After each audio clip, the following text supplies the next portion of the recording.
Bonjour à toutes, bonjour à tous. Donc je voulais vous faire une petite balade dans les bois, mais il s'avère qu'il y a quand même pas mal de vent aujourd'hui, donc je me dis je vais commencer sous abri. Je ne sais pas si je vais continuer sous abri, mais en tout cas je vais commencer la vidéo sous abri.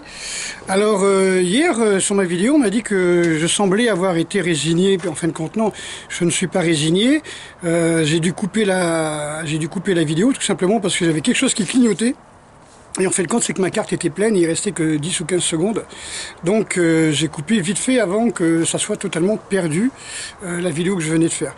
Donc, non, je ne suis pas résigné parce que je veux dire, d'ailleurs, ça m'a toujours étonné, hein, pendant la guerre, comment on peut envahir un pays, je sais pas moi, je vais dire avec 500 000 hommes, comment on peut bloquer un pays de 60 millions d'habitants à l'époque, 40 millions d'habitants, et là c'est pareil, hein.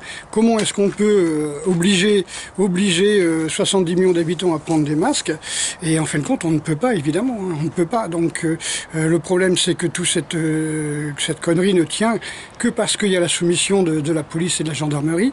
Tant que les fonctionnaires en général, ceux qui bossent dans les palais de justice, ceux qui bossent, je sais pas moi, tous ceux qui vont dénoncer, quoi, tous ces gens-là pourraient repasser l'éponge et se dire que c'est complètement aberrant d'obliger les gens à se faire vacciner, d'obliger les gens à porter un masque, d'obliger les gens à avoir des attestations, par exemple. Donc, en fin de compte, moi, ce qui m'intéresse, c'est comment on peut soumettre 70 millions de personnes sans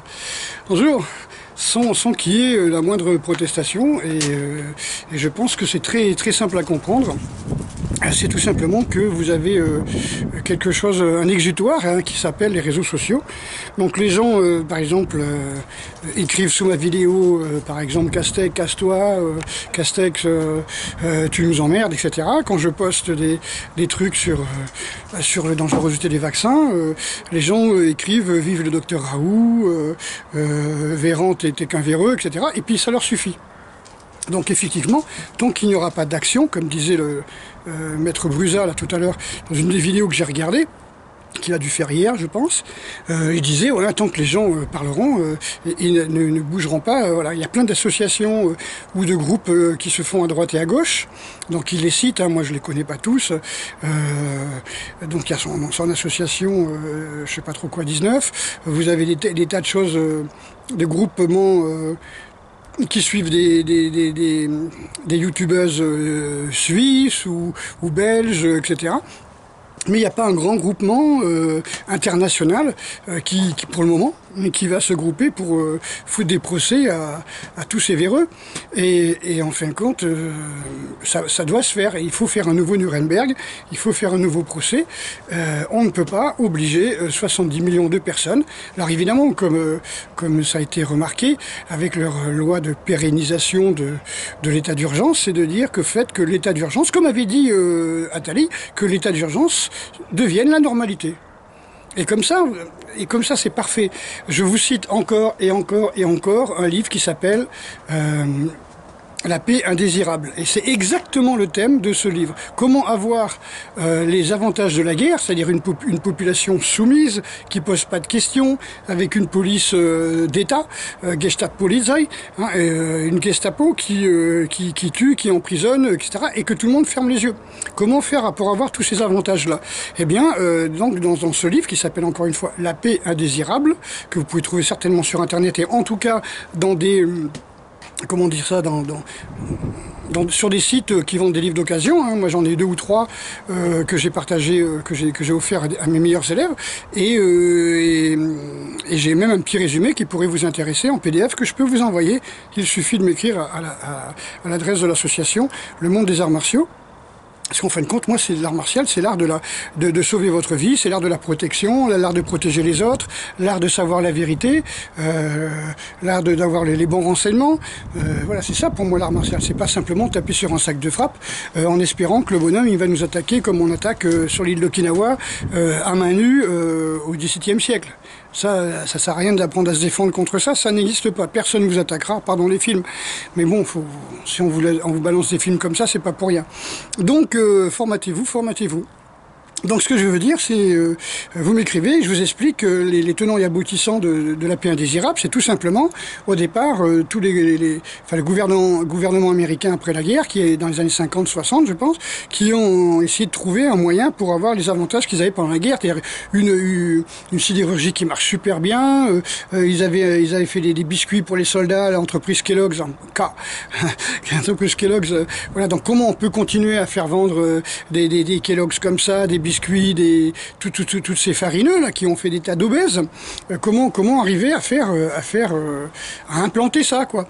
Et ben tout simplement parce que en temps de paix, les gens sont libres, ils font ce qu'ils veulent, ils consomment s'ils veulent, ils sont pas dans la peur, ils font pas de stock, etc. Donc c'est très mauvais pour le commerce. Donc ils expliquaient que je sais plus c'est comment elle s'appelle cette montagne où ils ont un souterrain, une sorte de grands bunkers.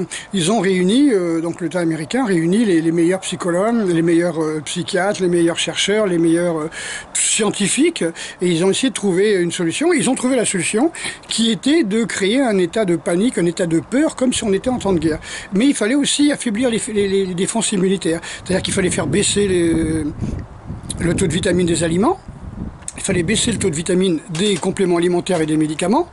Il fallait, je cherche un con, il y a moins de vent, il fallait empoisonner l'eau, empoisonner l'air, empoisonner toute la nourriture qu'on pouvait trouver dans les supermarchés. Quand je dis empoisonner, en mettant des tas de pesticides, fongicides, des OGM, enfin ça n'existait peut-être pas encore à l'époque, mais bon, des tas de saloperies, de façon que les organismes des habitants soient totalement affaiblis, qu'ils n'aient pas assez d'énergie pour se révolter. Voilà. Donc c'était ça en fin de compte. Il fallait vraiment épuiser la population comment on peut dire, par des poisons multiples, hein, par l'air, par l'eau, tout ce qui touche. Là, quand j'ai commencé à voir qu'ils balançaient des polaires partout, du tissu polaire, je me suis dit, les microfibres dans les poumons, ça va être génial. Vous savez qu'on trouve des microfibres plastiques carrément dans le poisson. Hein, donc il y a tellement de saloperies dans le plastique qu'on en retrouve des microfibres de poisson, des microfibres de plastique dans le poisson, donc dans votre corps. Hein. Voilà. Et puis alors dans l'air que vous respirez, hein, je ne vais pas vous parler des chemtrails, hein, vous connaissez, dans l'eau aussi. Donc on trouve beaucoup de poisons dans l'eau de boisson, hein, vous savez, le fluor, l'aluminium et tout ça. Bonjour. Donc le but, c'est quand même aussi de raffaiblir la population et de l'empêcher de guérir, hein, c'est-à-dire en lui balançant des médicaments qui sont censés les guérir, mais en fin de compte les maintiennent. Ça va pas les tuer tout de suite, ça va les affaiblir petit à petit. Donc comme ça, ils sont des clients à vie, de part parce qu'ils sont empoisonnés, parce qu'ils sont faibles. Voilà, on leur donne juste ce qu'il faut pour qu'ils puissent aller bosser, avec des excitants, hein, caféine, hein, comme on vous dit que c'est de la vitamine C, mais en fin de compte, si vous regardez dedans, vous avez du sucre ou du sirop de glucose, donc c'est un neurotoxique. Vous avez de la caféine, qui est aussi quelque part un neurotoxique. Vous avez des extraits de maïs, de tomates de maïs, des choses comme ça. Tout ça, c'est des trucs qui sont des neurotoxiques, hein, qu'on trouve dans certaines boîtes de vitamine C. Il y a bien même de l'aspartame dans l'aspirine, hein, c'est pour vous dire, c'est quand même extraordinaire. Donc vous bouffez des chips, vous bouffez du coca, vous avez du glutamate, vous avez de l'aspartame, vous êtes assis, vous regardez la télévision, vous détruisez le cerveau par les neurotoxiques du glutamate et l'aspartame. Le maïs est un sucre qui est beaucoup trop fort, hein, c'est-à-dire qu'il a un index glycémique très fort, et il est à 98% au moins de sucre. Ah, j'ai encore cette carte qui clignote. Mais écoutez, je sais pas ce qui se passe. Ah oui, celle-là, ça doit être la batterie. Ok, bah écoutez, je vous fais des gros bisous. C'est vrai que j'aurais dû changer la batterie avant. Voilà, donc la paix indésirable, essayez de trouver et vous verrez qu'ils ont essayé de flinguer la population. Ceci dit, vous êtes maître chez vous et personne ne peut vous obliger à vous vacciner, à vous masquer ou quoi que ce soit.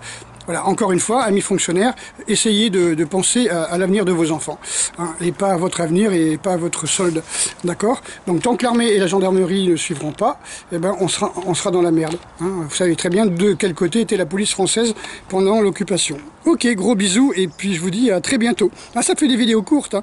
Allez, ciao, je vous adore. Et je garde le moral.